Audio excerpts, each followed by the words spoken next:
Yes, guys, I'm Si. Welcome to Cardiff City World on this lovely, sunny spring evening in the capital.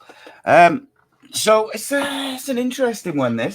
We had a discussion on Monday about some kind of posts that were floating around on the forums and some other bits and pieces, the fan advisory boards stuff, regarding the precarious nature of Cardiff's finances. And it turned into a really interesting conversation sort of throughout the Monday, and we talked about different aspects of it. Since then, I've had a 2.5 hour conversation, 2.5 hour phone conversation with Granger and Star, who posted the original post. And as I said on Monday, what I really liked about that post was it wasn't, pro Tan out, whatever you want to say, because there's, everyone's got their own personal opinions on that. The fact is, we all love Cardiff City. We all want what's best for the football club. Ultimately, though, what I liked about his post was that it was very well written, very well thought out, but it was also it was with links, with information. It was based on facts that are there for everyone to see. It wasn't like just a guy on Twitter or something saying, "Oh, I've been told this by so and so," and whatever. And having spoken to him, he certainly understands the financial side much more than what I do. But it was interesting. It was really interesting, and it kind of filled in a few little gaps for me. Predominantly today, I want to discuss what I believe to be Vincent Tan's options now going forward if he wishes to recoup his money and sell the club and come out with it with any semblance of what he's owed and things like that. Because let's be honest, he's not here for the love of the club now. It is a case of he wants his money back, or he certainly wants to be able to sell with getting the majority of his money back. So just kind of a little bit of background, I guess, first and foremost. Cardiff City owe Vincent Tan around 250 million in total. But when you look into Vincent Tan's football bets, if you'd like to call them that, or football investments over Europe, Sarajevo, Belgium, I think he did something in the MLS as well. It actually comes up to a lot more than that. And it means that he's probably on his football enterprises, has probably lost about 450 million. Obviously, it's an aggregate loss, but it is a massive loss nonetheless. And if you compare it to what is his official net worth, that's about 550 million. So it's clear why he would want to recoup certainly the money that he's owed or from Cardiff City or has put into Cardiff City. And then the other side of that is that he is now, from around 2020, but certainly going forward, he is involved in the casino industry in Malaysia, which is bringing in, that company, I think, is bringing in about 100 billion with a B per year. So it's obvious that his focus financially is going to be on that business because that's what's bringing him in. That's what's making him a very, very rich man. So kind of that's the rough where we are financially. I know there's lots of ins and outs and stuff like that. And look, all of this information is also available. If people want links, I'm happy to send them. Drop a comment and I'll send links to various things, various information. You don't get to be as well off and as rich as Vincent Tan is, or as indeed, any other multi-millionaire or even billionaire in some cases, without being ruthless, without being clever, and without having advice and advisors who point you in the right direction, help you make the right decisions. And I think one of the things which is really holding Cardiff City back at this present time is the lack of football structure, the lack of football knowledge within the football club between the football team. So when I say the football team, I mean the players, the coaches, the manager. And then above that, you obviously have the board, and then you have the owner. So another interesting aspect to it, someone put in the comments on Monday maybe he will end up selling it to Mehmet Dalman on the cheap. So an interesting aspect which we kind of have thought about in the day since today is Mehmet Dalman is chairman, and he's a non-executive chairman, which means he might be able to make certain day-to-day decisions, but ultimately he's predominantly powerless. And I don't mean he can't make any decision, but like when it comes down to things like putting a football structure in place or making transfers, he can't make those decisions. It has to go through the owner. And then when you total in that he's often the face who's talking to the fan advisory board, or he's talking to the media, or he's doing interviews, like he is the person who kind of gets the difficult questions, if you like, the things like that. So why is he still here? Now, this is purely speculation on my part, but I wonder whether there's a scenario in the future where Mehmet Dalman becomes the owner of Cardiff City. I don't know. That's purely speculation. And I want to try and, on that side of things, stick to what we do know. And as I've mentioned, what we do know is what I've just said about the finances. Vincent Tan wants his money back. Vincent Tan would like to sell the football club, recoup at least his 250 million, I'd think. Probably would like to recoup a bit more because of what he's lost elsewhere. So how can he go about doing that? Well, as I mentioned, the people who are that rich, that have made that much money in whatever business, they take advice from experts. Now, it is puzzling to think that nobody on that board, nobody within his inner circle, nobody within any sort of who has day-to-day contact regarding Cardiff City with him has not said to him, we need a football structure. And I'd also suggest that someone of his wealth and success in business, I think it would be naive of all of us to think that hasn't been considered. We obviously had a similar structure previously, and when Marky Mackay was here, and it's clear that to some extent he got his fingers burnt by Moody and that whole scenario whereby he doesn't want that there. However, let's be realistic, okay? There's only a few ways that he can recoup this money. One is to be a sustainable Premier League club, which I would argue Cardiff City should already be. Cardiff City should be in a similar situation, in my opinion, to where Brighton is now, or some other established Premier League clubs. However, because of the way things have been run, because of things that have happened, it hasn't been the case. So that seems on paper like a pipe dream, and it feels like it's miles away.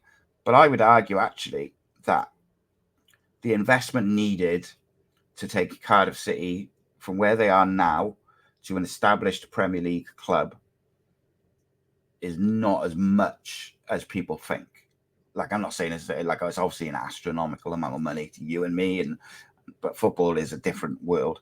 I would argue that I don't think it's as much as people think, but it is obviously a lot of money. So realistically, Vincent Tan has to make a decision whether he's going to stick or twist in many ways. Like, he wants his money back. He doesn't want to put us into administration, etc., because there's a lot of other things which come along with that. So what does he do next? How does he take the club forward whilst trying to recoup his money? So the way I look at it, and this is, again, only my opinion, I believe that it's probably 3 to 4 options that he has.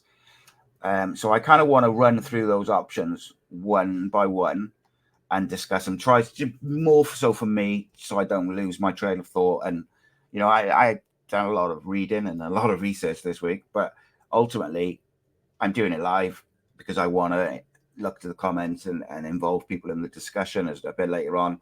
So I am doing it on the fly. It's not, I haven't got a script or anything like that. I've got a couple of notes and a couple of links, but ultimately I'm doing it on the fly. So I want to try keep my train of thought by breaking down each option as I see it. And by the way, as I've said many times, one, I'm not a financial expert. Two, I'm not an expert on football business. And, I'm just a fan who loves Cardiff City and wants what's best for the football club. And I think healthy conversation is the way forward, whether it's with fans, whether it's within the football club, whether it's the football club to the fans. You've got to start discussing these things and maybe like whether it's the fan advisory board, whether it's the trust, we have to keep asking these questions. How are we going to take the club forward? How are we going to rectify the situation that we're currently in, which has been described by many as precarious? And it clearly is precarious because Vincent Tan's family wants him to pull, they want him out of Cardiff City. They don't want him to be there. And, he's got children. If his family's putting pressure on him to leave and stuff like that, he's not a young man. What happens if, I don't know, and I would say this, I wouldn't wish this on anyone, but if he becomes ill or worse, and it passes down to his family, what will they do? Well, they might go one way, and they might completely pull the plug. They might also go, well, actually, let's leave it to people who know what they're doing. Let's put it in charge of people who are actual experts in their field. So here are the choices for me. I think there's three choices really, but the first choice for me is he puts experts in their field in place at the football club, and he says to them, you run the football club, you run the football side, these are the aims, this is the budget, and I want you to do it. And obviously he's going to have involvement, he's going to want updates and things like that, and he's probably going to have to sign off on certain things, but ultimately he's got to leave the day-to-day running of the football club and the football team specifically to the football people. And it's about installing the right people in that structure, whether it's a director of football and a technical director and whatever they decide on. But he would have to do that. He'd then have to obviously install the structure, invest, and then let the football people run the football side. So some of the negatives to that side of it is, one, it does feel like Vincent Tan, the person, the football owner, whatever, it feels like he needs the control. He needs to be the guy. Would he pass that much control over to a group of people or to football people? I would argue that seems unlikely. But let's be honest, this could happen. That could happen overnight. And a phone call and a couple of interviews and it's done. But he would also have to continue to invest what he's already doing to keep the club going. And he'd have to invest in transfers, in structure, etc., to make these things happen. So there's that option. And then he remains owner. And then if things go to plan and he puts the right people in place and the right players in place, then hopefully, you could be established Premier League club, and then he can sell up, recoup his money. I think one of the issues with that, and kind of is always the issue with any football investment, is you can be as well organized and well structured and have the best people and put the investment in, and you can have everything in place. But ultimately, it's a sport.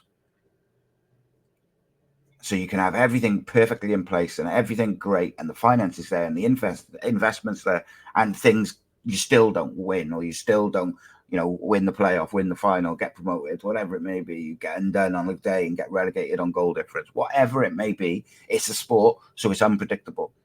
But what you can do is make sure that you're doing everything possible off the field to make sure the football club is in the healthiest state to do the best on that football field. So that would be the first option. He puts that structure in place himself, which he would ultimately be at the top out, but also he lets experts in their field do their thing. Option number two would be a la Ineos and Glazers type thing, where he would sell a percentage of the club, maybe 30 or 40% of the club, to someone who then takes over the football side and they install that structure. They are in charge of the day-to-day football running, etc., etc. He gets the lump sum from that sale. He also then gets his interest and his, all the rest of the little bits, the bonuses, the money which comes from promotions and things like this. But I think that, to me, makes the most sense. So if it's true that Vincent Tan wants to sell the football club, and the main thing that's holding him back is that he wants to recoup his money, and it's a lot of money. And I think if we assume that is fact, the quickest and most effective way to me would be to sell 30-40% of the club to someone who can then take over the football decisions, put some investment in, and install that structure, which it's plain to see. Like, I can see it, you can see it, we all know it. And I dare say that there's certain members on the board who can see it. I dare say that there's people at the football club who can see it. Okay, it's not like I'm sat here saying, "Oh, I can see it." No one else can see it. We can all see it. We can all see that the lack of football knowledge at the football club, which is bizarre in itself, is causing an issue off the field. It's causing, we haven't got a manager at the moment. And I think, again, I'll say it's important that we have these discussions and we don't just put our heads in the sand. At the end of the day, like, I would love to just be churning out content on which 5 players should Cardiff sign, who should be Cardiff's new technical director,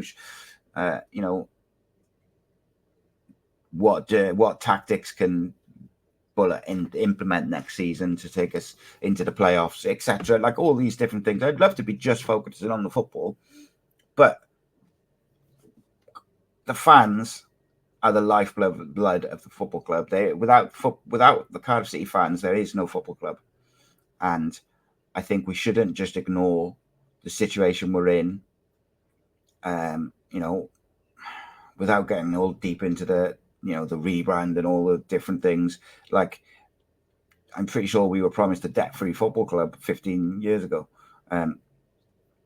Hasn't happened. So we have to do something. Something has to change. The definition of insanity is doing the same thing over and over again. So we have to change something. The owner has to change something if he wants a different outcome. And I'm not telling any of you anything you don't know. But like I said, one of the things I kept repeating on Monday's show was, we're always reactive, not proactive, and that has to change. And generally speaking, I was referring to managers, transfer targets, contracts, things like that. But I think it can apply to this as well, because this isn't like it's come overnight. This hasn't just arrived and like suddenly we owe him this much money and we haven't got a football structure and, oh my God, what are we going to do? Like, this has been an ongoing thing for a while. So something's got to change, or we're just going to owe him more and more. He's going to lose more and more money until he pulls a plug, and then he doesn't get his money and the club is in dire straits. So that's option number 2, sell a percentage of the club. And then there's a third option, which is he sells the football club, but he has some type of clause in there whereby if we get promoted, he gets paid a certain amount, which can extend over, however many seasons Cardiff stay in the Premier League, etc. I'm not sure, but I think that might be similar to what that Langston long type thing was. But and look, you could go through lots of different things, couldn't you? You could go through some of the mistakes that you think he's made along the way. You could go through, whether that be people he's got rid of at board level, like Tangi. You could go to the rebrand. Like, it's clear that a lot of those things have impacted the football club on a massive level. The Ian Moody thing, the Malky Mackay thing, the way we were not in the relegation zone and then we sacked the manager and then we were in the Premier League, and the lack of football understanding and knowledge has harmed us time and time again. It continues to harm us to this day. where we haven't got a manager. We don't have a manager because it's seemingly we're just going to let the manager who's just stabilised the football club, regardless of what you think of, tactics and this and that. He stabilised the football club this year to mid-table, where there was no fear of relegation, on a shoestring budget with frees and loans and this, that, and the other, with an embargo. And we haven't made a decision on whether, or at least publicly, haven't made a decision on whether he's going to be here next year. Like, that is outrageous, because the 19th of May, in exactly I say exactly, but in about a month's time, we have contracts running out of people like Jamal Collins and others. There's a whole long list of free transfers on the from the Championship. We went through a few of them on Saturday night and on Friday night. Like, there's a I would say a good 5 to 8 players that Cardiff could sign on a free, ranging in ages from 23 to 32, who could make Cardiff City's squad better. But how on earth can we sign those players on a free when their contracts run out in a month if we don't have a manager and we don't have a football structure? So I would argue, at least if you had a football structure with a technical director and this, that, and the other, that they could at least maybe sign a couple of frees in the meantime to strengthen the squad, because the general feeling of, this is what we've got, this is where we need to strengthen, regardless of who's the manager. So Jonathan just says Jamal Collins activated a 1-year extension. That's good. But you get the gist of what I'm saying, mate, is like, how could any decisions be made on anything if we don't have a manager and we don't have a football structure either? So, let's be honest, the best free transfers, the most sought after free transfers, will go pretty quickly, because clubs are already working on them. They're already speaking to these players. Or you're out you're speaking to the agents. You're out of contract in June. Or we'd like to have you. Do you want to come down? Do you want to do a Zoom call? Do you want to, this is where we see you fitting in the squad, etc. It's so problematic to me. Another thing I've talked about is in my opinion, one signing that can really transform Cardiff City's squad is Jordan James. He's going to be a real sought-after player. So we should have already been, it's the second we knew that Birmingham were down, we should have been in contact with his agent, with Birmingham. Do you fancy any of these players that are coming, got a year left? Do you fancy Ryan Wintle, whoever, like Callum Robinson? Would you fancy a bit of, player plus cash? We'd like to take Jordan James, etc. Jack Alnwick, whoever. But you can't do that. You can't prepare. And this is my problem, is that we're reactive, not proactive. It feels like we're going to wait until, I think, Bullett's contract's up officially in first week of June. We're going to wait till the day it runs out, and then they're going to go, right, what manager should we get in next? And I said probably at least 2 months ago, maybe even longer, that the football club knows when his contract is up. And at the moment, we don't know if he's going to stay, whether that's on the club side or the manager side. So we should have had a short list of, say 15 managers. We should have whittled that short list of managers down to sort of maybe 5 to 8 managers with a full workup, full profile of their playing style, what sort of budget they need, what sort of, what do people who've worked with them before think of them, their personality, how difficult are they to deal with, what sort of wages do they command, how much backroom staff do they need, are they flexible with that, etc., etc. So that then,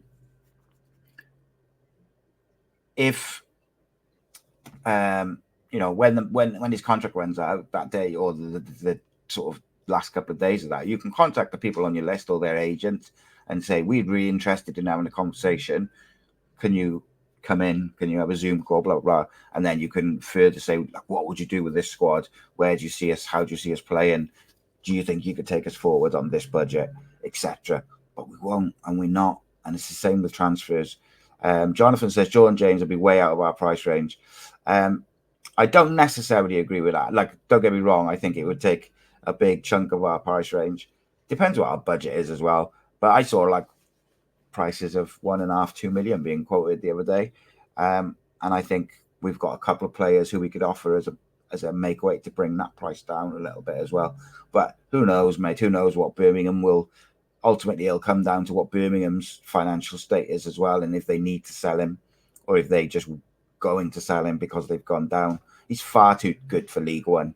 Like, he's that good, and because he's proven at international level already, I wouldn't be shocked to see some lower league, Premier League clubs, some promoted clubs going for him. But I guess we'll see.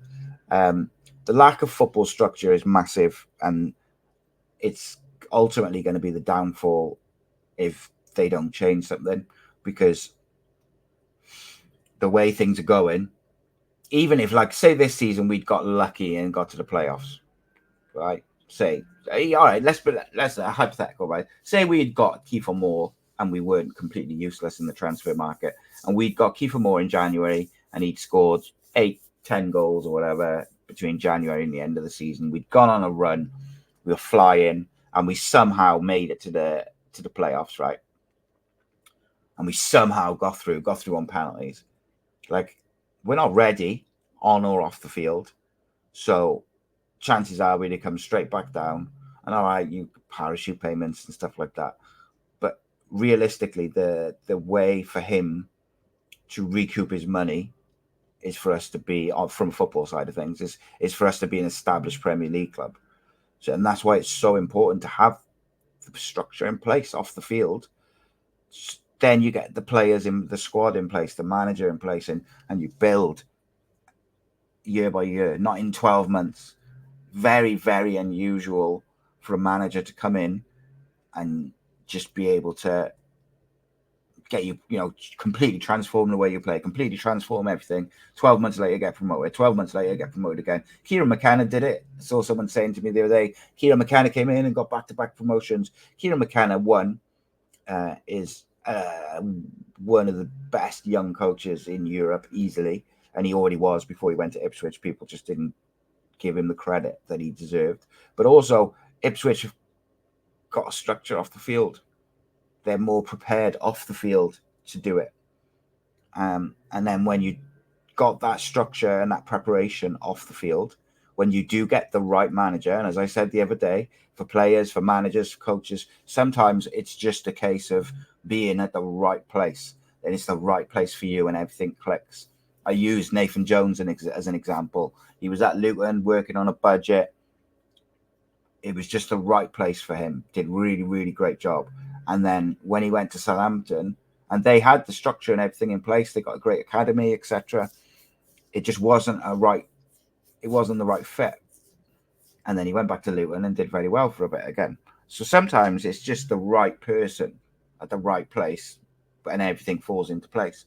But not having things right off the field is absolutely not going to help the process.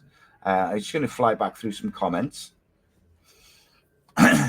Paul says Vincent Tan doesn't trust having a director of football due to the problems Ian Moody caused. Well, Paul, I 100% agree with you, and I accept that.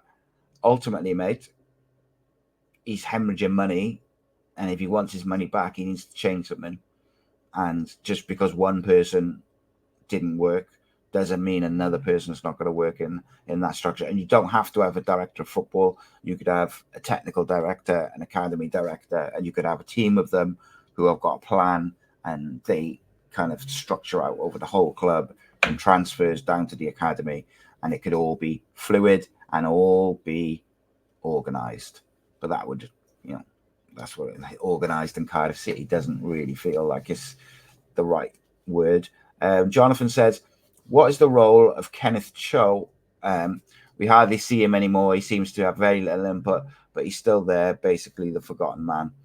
Yeah, and I mean that was something I mentioned earlier. Like, Mehmet Talman is very much the face of the football club, and he's a non-executive chairman, so he's essentially defending decisions that aren't his, which is a weird thing. Like, it's difficult there. But yeah, I don't know with Kenneth Joe. I'm not sure what the situation with it. Saylap, welcome back, my friend. He says, in your opinion, what position will Cardiff be in the league next season after Bullet left? It's impossible to say, mate, without knowing who the manager is, if there's a structure, what the budget is, or if they bring any players in, who leaves, stuff like that. It's very difficult to say. With the current squad, difficult. Like lost, the loan players have gone back. Got some really exciting youngsters, but if Bullet's gone, Siopis and Gutas, are they going to be happy? I think it's a real silly decision to let him go at the moment. So look, Jonathan says Vincent Tan, having no football knowledge, has hit the club and himself financially. Both bad transfers, bad managers, bad players. Instead of selling them his mistake, instead of off-selling his mistakes, he wants his money back. He wants that money back. But look, I get it. Like he's invested all his money and he's clearly lost a lot of money with his football investments. But I can't understand the logic. If he wants to recoup his money or he wants to ultimately sell and recoup his money, I can't understand the logic of just chugging along now with managers changing every 12 months, no football structure, no real budget for transfers. Like it's just building more debt and putting the club in more problems. He's losing more money. Like something has to change. Even if you take sentiment out of it, right, and just say, right, just take your love of the football club out of it and look at it at like a kind of high level. Look at it as a businessman. He wants to recoup his money. He's lost a lot of money from football investments. If he just lets it keep going the way it is, he's just going to lose more. So he has to make a change. He has to. Now, will that change be the right change? Will it be a change that's good for Cardiff City? I mean, I'd like to think that it would be, but it's very difficult to see. Look, he's been very stubborn, so it feels very unlikely that anything's going to change. But when you hear like his family's putting pressure on him to get out and things like that, if he wants to recoup that money, he's got to change something. Something's got to give. Whether that's a sale of a portion of the club, sale of the football, like something's got it can't go on. And it's worrying. It's worrying as a Cardiff City fan. But then also, in one phone call, it could be exciting. That's where that, and I think that is where Grange Star used the word precarious. I thought it was really fitting because it's obviously precarious in terms of the money you're talking that's owed to Vincent Tan by the football club, but also it's precarious because with one phone call, you could have those changes made, and suddenly things would look a bit more positive to build for the future. And it's tricky. Paul says we're the life support of the club and we're treated like shit. Yeah, the fans are absolutely an afterthought. I got to shave my head again. The heat is making my head so itchy. I guess I got to shave it again, I think. So I apologise why I keep just itching. It's the heat, man, and the light as well. Yeah, the fans seem like they're just an afterthought, which is frustrating. But that, I mean, what's new, really? Let's have a look. Jonathan said Jamada Collins activated a 1-year extension. Yeah, you're right. Paul says, in an ideal world, we'd assign better quality players that the manager wanted, but those players that Bullet wanted cost way too much or wanted more wages, whatever reason, the hierarchy are. Yeah, I think there's a few different aspects with the recent transfer negotiations. And it became a problem, didn't it? Because the manager felt like he could really build on what he'd done up to January. And we never really, we backed him to a certain extent. I still think Turnbull can be a good signing. Halworth, I think, can be a good signing. Jeju felt like we couldn't get you the strikers you wanted in Kiefer Moore or Bosektas. So we just kind of, or even the other one, whose name I can't remember again. So here's Illich. So here's a striker. Do you know what I mean? Like, it felt like the board was just trying to give him something rather than the players he wanted. But it is what it is. Paul said, holding us back, we're no longer big players in the Championship. We're just surviving. But I agree with that. But I also believe, like I said, that it's precarious. It can change very quickly, because Cardiff City is Cardiff City is a capital city. It's got the facilities. It's got this new academy facilities. It's got some incredible academy players coming through. The structure, Cardiff's a beautiful city. The structure within the city itself is beautiful. It's a great European city. Like, as an investment, I can imagine that Cardiff's quite attractive. The problem is, if you were going to buy the football club, you've got to pay whatever the club's worth plus this massive amount to Vincent Tan. So that is an issue in itself, which is why I think the most realistic option, and again, I'm not a financial expert, I'm not a football business expert, I'm just a fan. And those options that I went through, whereby the first one is he installs a structure and leaves it to the football people to run the side and invests and tries to get us to be an established Premier League club with him in charge. Then you've got option 2, where he sells a percentage of the club, say 30, 40%. So he's still in charge, but then he lets those people take over the football side of things and install that structure and investment and things like that. And then that third option, where he sells completely with some sort of agreement that when the Premier League football comes, he gets paid a nice amount. Realistically, to me, I think option 2 seems the most likely, but it's finding people to invest and stuff, and I guess we'll wait and see.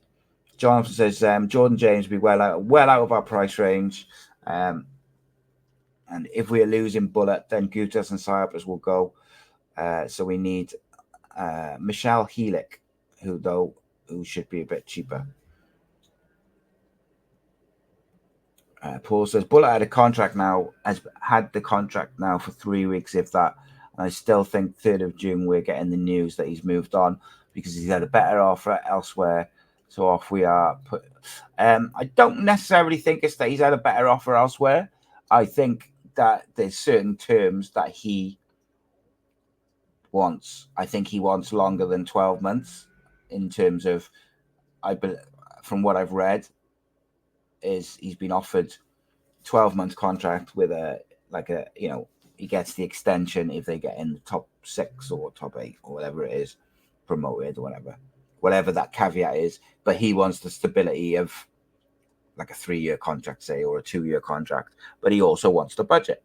And I think if I was guessing, I'd say that the budget side of things is probably really, really vague. I'm guessing.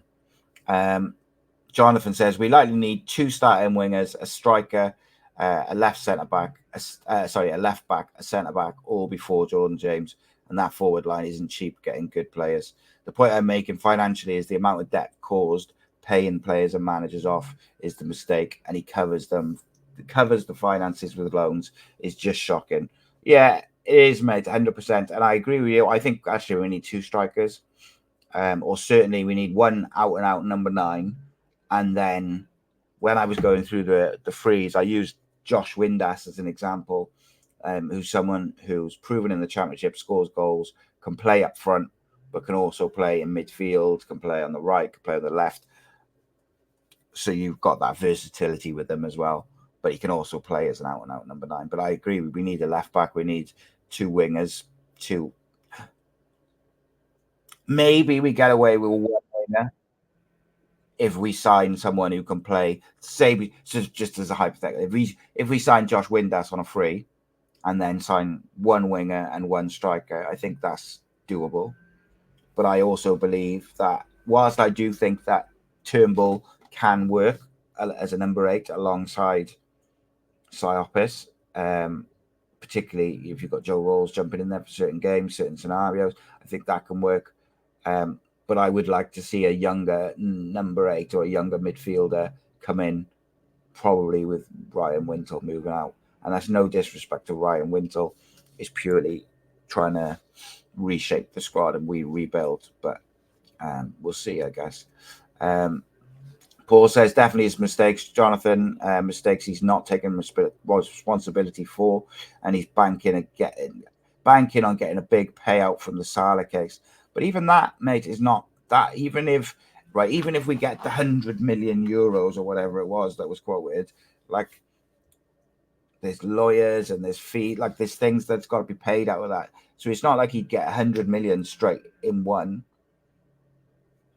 And that's if we win that case as well. The owners of Nantes have been, I believe, or certainly investigated. I'm not sure if they've been charged for money laundering and things like that. So, it's crazy. Jonathan says, I find it shocking that he has the final say on everything. So everything the club loses is his decision, but he expects credit from us for giving us loans that he wants back to pay for his mistake. Yeah, it's scandalous, mate. Absolutely scandalous. And look, I'm trying to sort of be balanced and not be tan in, tan out. But I find it frustrating because ultimately this owner has damaged my relationship with this football club drastically. And I find it incredibly frustrating. It really, really bothers me, and I agree with you. Like, he's making all the decisions. Those decisions are costing us on and off the field. But equally, it seems like he's frustrated that he doesn't get the love and the support for keeping us afloat. But it's like, well, come on. It's difficult. It's a complex situation, which I don't even begin to pretend to understand all the nuances to. All I can say as a Cardiff City fan and as a football fan, what I think, and encourage discussion. And what I've tried to encourage over this show and the Monday show is for people to get involved in the conversation and really not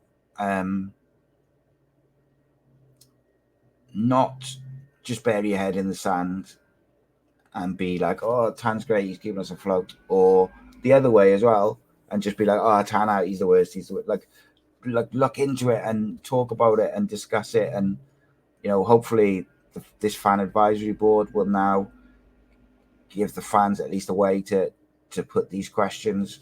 The problem is, and this is kind of like again, it's just my opinion. One of the issues I see with the fan advisory board is they seem to always be speaking to kind of Mehmet Dalman, which is fine and great, but he's not the decision maker. So in a roundabout way, the answer is always going to be because that's what the owner wants, or that's what the owner decided, and they'll word it differently, but that's what it comes down to. Cardiff CEO, the owner, an incredible amount of money, and one of the things which is outrageous to me as well is there's no one running the football club day to day. Like, there's not a chairman who's there every day of the week. There's not there's just not someone there day in, day out. Like, that's remarkable to me. I just can't imagine running a business and having so little involvement, which gives me the impression, and again, I was caveated with this, my impression, my opinion, that Vincent Tan has lost interest in Cardiff City and he just wants his money back at this point. But he doesn't have the football knowledge to work out how to do it. And I guess that's the gist of it. Geordie lad, where am I? Way the lads. Appreciate you joining in, saying hello. Reese, better late than never. I'm just about to finish. If anyone has got any questions, please do drop them in the box because they're going to finish up in a minute. I hope you've kind of enjoyed the conversation. I know it's not the most happy and cheerful conversation, but it could be, because I do believe in I believe in Cardiff City, but I believe that if we do certain things, that we can start setting the road right to being a successful football club once again. I really do believe that, but something's got to change. As I said, if definition of insanity, doing the same thing over and over and expecting different results. At the end of the day, we'll be there. We'll be supporting the football club week in, week out, whatever happens. And they won't. Owners come and go, managers come and go, players come and go, but the fans are the absolute constant. The fans will be the ones who are there no matter what. Whether we're in League Two, non-league, Premier League, doesn't really matter. The fans will be there. But it's going to be interesting to see how it develops over this next month. I think this next month is going to be really interesting. Matthew says, place my order with Mike Thorne today. Yes, go on, my mate.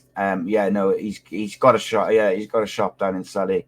But he has got a website. I don't know if he uses it that much. But best thing is message him on Facebook with. And if I can help, let me know, and I'll send him a text or whatever. But so guys, we got loads of good stuff. Terry Phillips has sent me 3 episodes of the history of Cardiff City. So we've got part 2 and 3 to the confessions of a regional newspaper journalist, which was really cool. It was just all stories of when he's covered Cardiff and all these different things, some really funny stuff. And that's massive. I've really, really enjoyed having Terry involved with the team, and different type of content and different outlook, different generation, different everything. It's just a change of pace. So we've got at least 2 episodes of that this week. Would be part 2 and part 3. I think got the Flower Hour, will be Wednesday, Saturday. We'll have another long watch, I think. I'm not sure who it'll be next. We did Josh Bowler on Friday. We'll have a look at Nat Phillips. We'll have a look at we might do a little one on Ugbo. We might have a look at some of the others, Jeju and whatnot. And then ultimately, even though there is uncertainty, we will do some scout reports and things about different players and see how they can improve this football team. And we'll also do a stay, keep, sell video and stuff like that. And we'll go through the squad. We did a player ratings before. We did player of the year. The content's going to keep coming. We're going to be talking Cardiff City all the time. Hoping to have some news on a potential call-in show as well at some point. Lots of things going on, lots of work going on behind the scenes. Appreciate the support massively, all of you. Thank you for everyone, to the 200 odd people tuned in. Really appreciate it. Please subscribe to Cardiff City World on YouTube. Follow on social media and all that good stuff. But the YouTube is the one. If you can give that a subscribe, click the bell so you get notifications, and spread the words. Tell your City friends. Cardiff City content 7 days a week, by fans, for fans. We'll have different events and podcasts and interviews and all this sort of stuff. All the usual stuff you'd expect. But we're trying to get a lot of other stuff as well. Discussion, analysis, vlogs, all of the good stuff. A fan channel and a Cardiff channel is well overdue. If you would like to get involved, then please do get into contact. Looking for someone to do 5-minute news video roundups each day and all these different things. There's loads of good stuff. I think, so don't quote me on this, I think there's still a couple of tickets left for the Joe Ledley event in Cardiff on the 6th of July. Only £10. Absolute cracking night it will be. If you would like to get a ticket, the details are in the description below. They're also on my social media and stuff like that. I think there's still a couple left, but they may have gone over the weekend because I haven't spoken to him. But look, It's going to be a great night. The Woody Bowling one recently was a great night. That'll be up on the channel at some point as well, the video version, but it won't be for a while because I never put them out too close to the actual event. But as an event, it was great stuff. Appreciate you all. Thank you very much. Enjoy your Sunday evenings. Make sure you drop a comment down below, Reese, when you finish watching the show back, because you missed it all. And I will be back tomorrow.